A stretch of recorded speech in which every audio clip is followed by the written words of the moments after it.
പ്രിയപ്പെട്ട സുഹൃത്തുക്കളെ, ഈ വെള്ളിയാഴ്ച വിജയൻ്റെ മകൾ വീണ ഇഡി ഉദ്യോഗസ്ഥന്മാരുടെ മുമ്പിൽ ചോദ്യം ചെയ്യലിന് ഹാജരാകും എന്നാണ് നമ്മളൊക്കെ കരുതിയിരുന്നത്. അങ്ങനെ ഹാജരാവണം എന്നാവശ്യപ്പെട്ടുകൊണ്ടാണ് ഇഡി വീണയ്ക്ക് സമൻസ് അയച്ചിരുന്നത്. സ്വാഭാവികമായും ആ ചോദ്യം ചെയ്യലിന് വലിയ തയ്യാറെടുപ്പുകൾ എൻഫോഴ്സ്മെൻറ്റ് ഡയറക്ടറേറ്റ് നടത്തിയിരുന്നു. അവർ അതുമായി ബന്ധപ്പെട്ട് 134 രേഖകൾ കീഴ്ക്കോടതിയിൽ നിന്ന് വാങ്ങാനുള്ള നടപടിക്രമങ്ങൾ അവർ ആരംഭിച്ചിരുന്നു. അത് പൂർണ്ണമായി കിട്ടിയിട്ടുണ്ട് എന്ന് എനിക്ക് തോന്നുന്നില്ല. എന്തായാലും വലിയ തയ്യാറെടുപ്പുകൾ നടത്തി വലിയൊരു ചോദ്യാവലി തയ്യാറാക്കി വീണയെ വിശദമായി ചോദ്യം ചെയ്യുന്നതിന് വേണ്ടിയിട്ട് ഉള്ള ശ്രമത്തിലായിരുന്നു എൻഫോഴ്സ്മെൻറ്റ് ഡയറക്ടറേറ്റിലെ ഉദ്യോഗസ്ഥന്മാർ. എന്നാൽ പൊടുന്നനെ അവർക്ക് വീണയിൽ നിന്ന് ഒരു ഇമെയിൽ സന്ദേശം ലഭിച്ചു. തനിക്ക് ചില ആരോഗ്യ പ്രശ്നങ്ങളുണ്ട് എന്നും അതുകൊണ്ട് തനിക്ക് ഈ ചോദ്യം ചെയ്യലിന് ഹാജരാവാൻ കഴിയില്ലെന്നും ചോദ്യം ചെയ്യുന്നതിന് പകരം ആ ചോദ്യങ്ങളെല്ലാം ഒരു ചോദ്യാവലിയായി തന്നാൽ അതിനുള്ള മറുപടി തൻ്റെ അഭിഭാഷകൻ വശം കൊടുത്തുവിടാം എന്നുമാണ് അവർ ആ ഇമെയിലിൽ പറയുന്നത് എന്നാണ് നമുക്ക് മനസ്സിലാക്കാൻ കഴിയും. എന്തായാലും വീണ വെള്ളിയാഴ്ച ചോദ്യം ചെയ്യലിന് ഹാജരാവുന്നതല്ല. ഇതാണ് നമുക്ക് മനസ്സിലാക്കുന്നത്. അപ്പോൾ വീണയ്ക്ക് ചില ആരോഗ്യ പ്രശ്നങ്ങളുണ്ട് എന്നാണ് വീണ ഇപ്പോൾ എൻഫോഴ്സ്മെൻറ്റ് ഡയറക്ടറേറ്റിനെ അറിയിച്ചിരിക്കുന്നത്. അപ്പോൾ അതെന്തായിരിക്കും ആരോഗ്യ പ്രശ്നം എന്നുള്ളതാണ് ഞാൻ എൻ്റെ വീഡിയോയിൽ എൻ്റെ പ്രേക്ഷകരുമായി ചർച്ച ചെയ്യാൻ പോകുന്നത്. പക്ഷേ ഞാൻ വീഡിയോയുടെ അവസാന ഭാഗത്ത് മാത്രമേ അതിൻ്റെ വിശദാംശങ്ങളിലേക്ക് ഞാൻ പോകും. അതിനിടയിൽ എനിക്ക് സൂചിപ്പിക്കാനുള്ളൊരു പ്രധാനപ്പെട്ട കാര്യം, ഈ വിജയൻ്റെ മകളുടെ വീണയുടെ മുന്നിൽ ലഭ്യമായിട്ടുള്ള നിയമപരമായിട്ടുള്ള സാധ്യതകൾ എന്തൊക്കെയാണ് എന്നാണ് എനിക്ക് എൻ്റെ പ്രേക്ഷകരുമായി ഈ ഒരു സമയത്ത് ഒന്ന് ചർച്ച ചെയ്യാൻ. സുഹൃത്തുക്കളെ, ഇപ്പോഴത്തെ ഈ കേസിൻ്റെ ലീഗൽ സ്റ്റാറ്റസ് എന്ന് പറഞ്ഞാൽ എന്താ? ഇത് എൻഫോഴ്സ്മെൻറ്റ് ഡയറക്ടറേറ്റിൻ്റെ അന്വേഷണമാണ് നമ്മൾ ഓർത്തോണം. SFIOയുടെ അന്വേഷണമല്ല. SFIയുടെ അന്വേഷണം തുടരണമെന്നുണ്ടെങ്കിൽ ഡൽഹി ഹൈക്കോടതിയിൽ കരിമണൽ കമ്പനി കൊടുത്തിട്ടുള്ള ഒരു കേസുണ്ട്. അത് ജൂലൈയിലോ മറ്റോ വരുന്നുണ്ട്. ആ ജൂലൈയിൽ ആ അന്വേഷണം തുടരുന്നതിനുള്ള തീരുമാനം ഡൽഹി ഹൈക്കോടതിയിൽ നിന്ന് വന്നാൽ മാത്രമേ SFIOയുടെ അന്വേഷണം തുടരാൻ പറ്റുള്ളൂ. ഇപ്പോൾ തുടർന്നുകൊണ്ടിരിക്കുന്നത് EDയുടെ അന്വേഷണമാണ്. ഈ ED അന്വേഷണം ഏതാണ്ട് 1.5 വർഷം മുമ്പ് ആരംഭിച്ച സമയത്ത് കരിമണൽ കമ്പനി കേരള ഹൈക്കോടതിയിൽ കൊണ്ടുപോയി ഈ അന്വേഷണം തടയണം എന്നും പറഞ്ഞിട്ട് ഒരു ഹർജി കൊടുത്തിരുന്നു. ആ ഹർജി 1.5 വർഷക്കാലമായി ഹൈക്കോടതിയിൽ പെൻഡിങ് ആയി.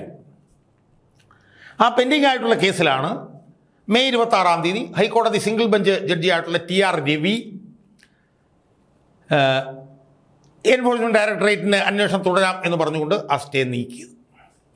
ആ സ്റ്റേ നീക്കിയതിനെ തുടർന്നിട്ടാണ് മെയ് 27-ന് വിജയൻ്റെയും മകളുടെയും വീട്ടിൽ ഉൾപ്പെടെ 12 സ്ഥലങ്ങളിൽ ED വന്ന് വിശദമായിട്ടുള്ള റെയ്ഡ് നടത്തി. അതിനെ തുടർന്ന് കരിമണൽ കമ്പനി ഈ അന്വേഷണം തടയണമെന്നുള്ള ആവശ്യവുമായി ഹൈക്കോടതി ഡിവിഷൻ ബെഞ്ചിലേക്ക് പോയി. ഡിവിഷൻ ബെഞ്ചിൽ A വിജയരാഘവൻ്റെയും KV ജയകുമാറിൻ്റെയും ബെഞ്ചിലാണ് കരിമണൽ കമ്പനി പോയത്. ആ കേസിൽ വിധി പറഞ്ഞ കോടതി കാര്യകാരണ സഹിതം സ്റ്റേ നിലനിർത്തേണ്ട ആവശ്യമില്ല, അന്വേഷണവുമായി തുടരാം എന്ന് അവർ 45 പേജുള്ള വിധിന്യായത്തിൽ അവർ അർത്ഥശങ്കയ്ക്കിടയില്ലാത്ത വിധം വ്യക്തമാക്കി. അതിനുവേണ്ടി അവർ ഉപയോഗിച്ചത് 2023-ൽ സുപ്രീം കോടതിയിൽ വന്ന ഒരു വിധിന്യായമാണ്, ഒരു 3 അംഗ ബെഞ്ചിൻ്റെ വിധിന്യായമാണ്. ആ വിധിന്യായം ഉദ്ധരിച്ചുകൊണ്ടാണ് ഇതിൽ സ്റ്റേയുടെ ആവശ്യമില്ല എന്ന് അവർ പറഞ്ഞിട്ടുള്ളത്. അതിൻ്റെ അടിസ്ഥാനത്തിലാണ് എൻഫോഴ്സ്മെൻറ്റ് ഡയറക്ടറേറ്റ് ഇപ്പോൾ വീണയെ ഉൾപ്പെടെ കരിമണൽ കമ്പനിയിലെ ഏതാണ്ട് 7-8 പേരെ ഉൾപ്പെടെയുള്ളവരെ ചോദ്യം ചെയ്യാൻ വേണ്ടിയിട്ട് വിശദമായിട്ടുള്ള തയ്യാറെടുപ്പുകൾ അവർ നടത്തിക്കൊണ്ടിരിക്കുന്നു. സുഹൃത്തുക്കളെ, ഈ അന്വേഷണത്തിൽ നിന്ന് രക്ഷപ്പെടാൻ വീണയ്ക്ക് ഉള്ള നിയമപരമായിട്ടുള്ള സാധ്യതകൾ എന്തൊക്കെയാണ്? ഇതാണ് ഞാൻ ഒന്ന് ചർച്ച ചെയ്യാൻ ഉദ്ദേശിക്കുന്നത്. വീണയ്ക്ക് വേണമെങ്കിൽ നേരിട്ട് സുപ്രീം കോടതിയെ സമീപിക്കാം, അല്ലെങ്കിൽ കരിമണൽ കമ്പനിക്ക് സുപ്രീം കോടതിയെ സമീപിക്കാം, അല്ലെങ്കിൽ എനിക്കൊന്ന് വീണയ്ക്ക് വേണമെങ്കിൽ കേരള ഹൈക്കോടതിയിൽ മുൻകൂർ ജാമ്യത്തിന് വേണമെങ്കിൽ അപേക്ഷിക്കാം. ഇങ്ങനെയൊക്കെയുള്ള നിയമസാധ്യതകൾ ഈ വീണയ്ക്ക് വേണ്ടി നിയമ പോരാട്ടം നടത്തിക്കൊണ്ടിരിക്കുന്ന കരിമണൽ കമ്പനിയുടെയൊക്കെ മുന്നിലുണ്ട്. പക്ഷെ അതുണ്ട് എന്ന് പറയുമ്പോഴും അത് നടപ്പിലാകാനുള്ള, അതിൽ ഇവർക്ക് അനുകൂലമാകാനുള്ള ഒരു തീരുമാനം കോടതികളിൽ നിന്ന് വരാനുള്ള സാധ്യത തുലം കുറവാണ് എന്നാണ് എനിക്ക് സൂചിപ്പിക്കാനുള്ളത്. സുഹൃത്തുക്കളെ, ഈ കേസിലെ പ്രധാനപ്പെട്ട ഒരു ചുവടുമാറ്റം എന്താണെന്ന് ചോദിച്ചാൽ കോടതികൾ ഈ കരിമണൽ കമ്പനിക്കും വീണയ്ക്കും എതിരാവുന്നു എന്നുള്ളതാണ്. നമ്മൾ ആ കോടതികളുടെ കാര്യം ഒന്ന് എടുത്തു നോക്കി. ഒരു 1-2 മാസം മുമ്പായിരുന്നെങ്കിൽ എന്തായിരുന്നു അവസ്ഥ? ഡൽഹി ഹൈക്കോടതിയിൽ കേസ് 24 പ്രാവശ്യം മാറ്റിവെക്കുന്നു. കർണാടക ഹൈക്കോടതിയിൽ വീണ കൊടുത്ത അപ്പീൽ സംബന്ധിച്ച് തീരുമാനം വരുന്നില്ല. കേരള ഹൈക്കോടതിയിൽ ഒന്നിലധികം കേസുകൾ ഇത് തടയണമെന്നാവശ്യപ്പെട്ട കേസുകൾ പെൻഡിംഗ് ആയിട്ട് അവിടെ കിടക്കുന്നു. SFI അന്വേഷണവുമായി ബന്ധപ്പെട്ട് രേഖകൾ ആവശ്യപ്പെട്ടുകൊണ്ട് ഷോൺ ജോർജ് എറണാകുളത്തെ കീഴ്ക്കോടതിയിലേക്ക് പോയപ്പം അത് ഷോൺ ജോർജിന് നിഷേധിക്കപ്പെടുന്നു. അതിനെതിരെ ഷോൺ ജോർജ് ഹൈക്കോടതിയിൽ ഷോൺ ജോർജ് പോകുമ്പോൾ ഹൈക്കോടതിയും ഷോൺ ജോർജിൻ്റെ ആവശ്യം നിഷേധിക്കുന്നു. അപ്പോൾ ഏതാണ്ട് 2 മാസം മുമ്പ് വരെ ഈ മാസപ്പടി കേസുമായി ബന്ധപ്പെട്ടുകൊണ്ട് കോടതികൾ പരോക്ഷമായി നമ്മൾ നോക്കുമ്പോൾ വീണയ്ക്കെതിരായിരുന്നു, വീണയ്ക്കും കരിമണൽ കമ്പനിക്കും അനുകൂലമായിരുന്നു നമുക്ക് കാണാൻ കഴിയും. എന്നാൽ മെയ് 26 മുതലുള്ള ഒരവസ്ഥ നമ്മൾ എടുത്ത് നോക്കിയാൽ എന്താ? കോടതികൾ ഈ കരിമണൽ കമ്പനിക്കും വീണയ്ക്കും എതിരാണ് എന്നുള്ളതാണ് നമുക്ക് കാണാൻ കഴിയുന്നത്. മെയ് 26 തീയതി EDയുടെ സ്റ്റേ എടുത്തു കളഞ്ഞു. ഈ കേസിന് മേലുള്ള സ്റ്റേ എടുത്തു കളഞ്ഞു. ഡിവിഷൻ ബെഞ്ച് ഈ കേസിന് മേലുള്ള സ്റ്റേ റദ്ദാക്കി. കീഴ്ക്കോടതിയിൽ ചെന്നപ്പോൾ കീഴ്ക്കോടതി രേഖകളെല്ലാം EDക്ക് കൊടുക്കാൻ വേണ്ടിയിട്ട് പറഞ്ഞു. ഈ പശ്ചാത്തലത്തിൽ SFI അന്വേഷണം തടയണമെന്നാവശ്യപ്പെട്ടുകൊണ്ട് കരിമണൽ കമ്പനി ഡൽഹി ഹൈക്കോടതിയിൽ കൊടുത്തിരിക്കുന്ന കേസും വീണയ്ക്കും കരിമണൽ കമ്പനിക്കും അനുകൂലമാകാനുള്ള സാധ്യതകൾ വളരെ വളരെ കുറവാണ് എന്നാണ് എനിക്ക് സൂചിപ്പിക്കാൻ. ഈ പശ്ചാത്തലത്തിൽ വീണ മുൻകൂർ ജാമ്യത്തിന് പോയാൽ അത് അനുവദിക്കപ്പെടാനുള്ള ഒരു സാധ്യതയും ഞാൻ കാണുന്നില്ല. കാരണം അതിന് കോടതിയിൽ നിലനിൽക്കുന്ന ഒരു വാദഗതിയും അവർക്ക് ഉന്നയിക്കാനില്ല. കാരണം എൻഫോഴ്സ്മെൻറ്റ് ഡയറക്ടറേറ്റ് അവരെ ചോദ്യം ചെയ്യാൻ വേണ്ടി സമൻസ് അയച്ച് വിളിക്കുകയാണ് ചെയ്തിരിക്കുന്നത്. അതിന് തനിക്ക് ഹാജരാവാൻ കഴിയില്ല എന്ന് ഒരു തവണ ആരോഗ്യ കാരണങ്ങളാൽ വീണയ്ക്ക് വേണേൽ പറയാം. പക്ഷേ അടുത്ത തവണ അത് പറയാൻ കഴിയില്ല. അതിന് കാര്യകാരണ സഹിതം ഒരു വാദവും കോടതിയുടെ മുന്നിൽ വീണയ്ക്ക് വെക്കാൻ കഴിയില്ല.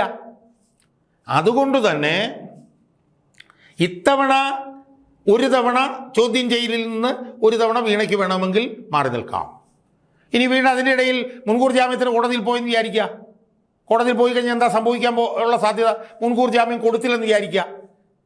കോടതി മുൻകൂർ ജാമ്യം വീണയ്ക്ക് കൊടുക്കുന്നില്ലെങ്കിൽ അടുത്ത നടപടി എന്തായിരിക്കും? ഉടനടി അറസ്റ്റ് നടക്കും. ഇപ്പോഴത്തെ സാഹചര്യത്തിൽ ഒരുപക്ഷെ ചോദ്യം ചെയ്യൽ കഴിഞ്ഞാലും അറസ്റ്റ് നടക്കണമെന്നില്ല. നടക്കുകയും നടക്കാതിരിക്കുകയും ചെയ്യാം. ചിലപ്പോൾ നടന്നിരിക്കും, ചിലപ്പോൾ നടന്നില്ലെന്നിരിക്കും. പക്ഷേ മുൻകൂർ ജാമ്യത്തിന് വീണ പോയി മുൻകൂർ ജാമ്യം നിഷേധിച്ചാൽ ഒരു സംശയവുമില്ല, എൻഫോഴ്സ്മെൻറ്റ് ഡയറക്ടറേറ്റ് വീണയെ അറസ്റ്റ് ചെയ്യും എന്നുള്ള കാര്യത്തിൽ യാതൊരു തർക്കവുമില്ല. അതുകൊണ്ട് വീണ എന്ന് പറഞ്ഞ വനിത ഇപ്പോൾ ചെകുത്താൻ്റെയും കടലിൻ്റെയും ഇടയ്ക്കാണ്. മുൻകൂർ ജാമ്യത്തിന് പോകണോ വേണ്ടയോ? പോയാൽ എന്ത് സംഭവിക്കും? പോയില്ലെങ്കിൽ എന്ത് സംഭവിക്കും? അവർ ചെകുത്താനും കടലിനും ഇടയ്ക്കാണ്. അപ്പോൾ ഈ പശ്ചാത്തലത്തിലാണ് അവർ ഒരു തവണയെങ്കിലും ചോദ്യം ചെയ്യലിൽ നിന്ന് മാറി നിൽക്കാൻ കഴിയുമോ എന്നുള്ള ഒരു നീക്കം അവർ നടത്തുന്നത്. അവരിപ്പോൾ പറഞ്ഞിരിക്കുന്നത് ചോദ്യാവലി തന്നാൽ മറുപടി തരാം. അതിനെന്തായാലും എൻഫോഴ്സ്മെൻറ്റ് ഡയറക്ടറേറ്റ് വഴങ്ങും എന്ന് ഞാൻ വിശ്വസിക്കുന്നില്ല. അവരിതിൻ്റെ ഇടയിൽ അന്വേഷണം വ്യാപിപ്പിക്കുകയാണ്. അവർ വിദേശത്തേക്ക് അന്വേഷണം, വിദേശ ബാങ്ക് അക്കൗണ്ടുകളൊക്കെയായി ബന്ധപ്പെട്ട് അന്വേഷണം അവർ വ്യാപിപ്പിച്ചുകൊണ്ടിരിക്കുകയാണ്. അതുകൊണ്ട് വീണയുടെ മുമ്പിലുള്ള ഓപ്ഷൻസ് കുറഞ്ഞുകൊണ്ടിരിക്കുകയാണ് എന്നാണ് എനിക്ക് സൂചിപ്പിക്കുക. ഇനി വീണയ്ക്ക് എന്തായിരിക്കും ആരോഗ്യം കാരണം വീണ കാണിക്കാൻ പോകുന്നത് എന്തായിരിക്കും എന്നുള്ളതാണ് ഏറ്റവും അവസാനത്തെ ചോദ്യം.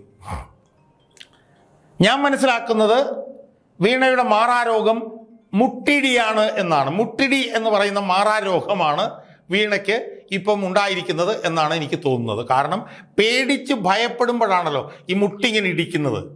പേടിച്ച് മുട്ടിടിച്ചു എന്നൊക്കെ നമ്മൾ പറയുകയല്ലേ. അതുപോലൊരു മുട്ടിടി വീണയെ ബാധിച്ചിട്ടുണ്ട് എന്നാണ് ഞാൻ മനസ്സിലാക്കുന്നത്. അതാണ് വീണയ്ക്ക് ഇപ്പം ബാധിച്ചിരിക്കുന്ന രോഗം എന്നാണ് എനിക്ക് മനസ്സിലാവുന്നത്. എന്നാൽ അത് മറച്ചു വെച്ചുകൊണ്ട് വീണ എന്തോ വൈറൽ പനി എന്നൊക്കെ പറഞ്ഞിട്ട് ഏതോ ഡോക്ടറുടെ അടുത്ത് ഒരു കള്ള മെഡിക്കൽ സർട്ടിഫിക്കറ്റ് മേടിച്ച് ഇപ്പോൾ ഹാജരാക്കിയെന്നാണ് ഞാൻ മനസ്സിലാക്കുന്നത്. അതുകൊണ്ട് മുട്ടിടിയാണ് വീണയുടെ ഇപ്പോഴത്തെ രോഗം എന്ന് ഞാൻ മനസ്സിലാക്കുന്നു. എന്തായാലും വീണയെ കാത്തിരിക്കുന്നത് വളരെ ദുരിതപൂർണമായിട്ടുള്ള സമയമാണ് എന്ന് നമ്മൾ ഓർത്തുകൊള്ളുക. വീണ ആദ്യമായിട്ടാണ് വിശദമായിട്ടുള്ള ചോദ്യം ചെയ്യലിന്, വീണ ഇതിനു മുമ്പും ചോദ്യം ചെയ്യലിന് വിധേയമായിട്ടുണ്ടെങ്കിൽ പോലും ഏതാണ്ട് 134 രേഖകളുടെ പശ്ചാത്തലത്തിലുള്ള ചോദ്യം ചെയ്യലാണ് ഇപ്പം നടക്കാൻ പോകുന്നത്. വീണയുടെ കയ്യിൽ ഒരു ചുക്കും ചുണ്ണാമ്പുമില്ല. വീണ ചെയ്തത് കള്ളത്തരമാണെന്ന് ഇപ്പോൾ തന്നെ തെളിഞ്ഞിട്ടുണ്ട്. ഈ പശ്ചാത്തലത്തിൽ രേഖകളുടെ അടിസ്ഥാനത്തിൽ വീണ എൻഫോഴ്സ്മെൻറ്റ് ഡയറക്ടറേറ്റ് ഒറ്റയ്ക്ക് ചോദ്യം ചെയ്യുമ്പോൾ വീണയുടെ മുട്ടു മാത്രമല്ല ശരീരമാസകലം വിറയ്ക്കാനുള്ള സാധ്യതയാണ് ഞാൻ കാണുന്നത് എന്നാണ് എനിക്ക് തോന്നുന്നത്. വീണയ്ക്ക് ഭാഗ്യമുണ്ടെങ്കിൽ അറസ്റ്റ് ഒഴിവായി കിട്ടും. വീണ അറസ്റ്റ് ചെയ്യപ്പെട്ടാൽ പോലും അത്ഭുതമില്ല എന്നുള്ളൊരു നിലയിലേക്കാണ് കാര്യങ്ങൾ പോകുന്നത്. അതുകൊണ്ട് വീണ ഇപ്പോൾ ചോദ്യം ചെയ്യലിന് ഹാജരാവാതിരിക്കാനുള്ള കാരണം ആ രോഗം മുട്ടിടിയാണ് എന്നാണ് എനിക്ക് എൻ്റെ പ്രേക്ഷകരോട് സൂചിപ്പിക്കാനുള്ളത്.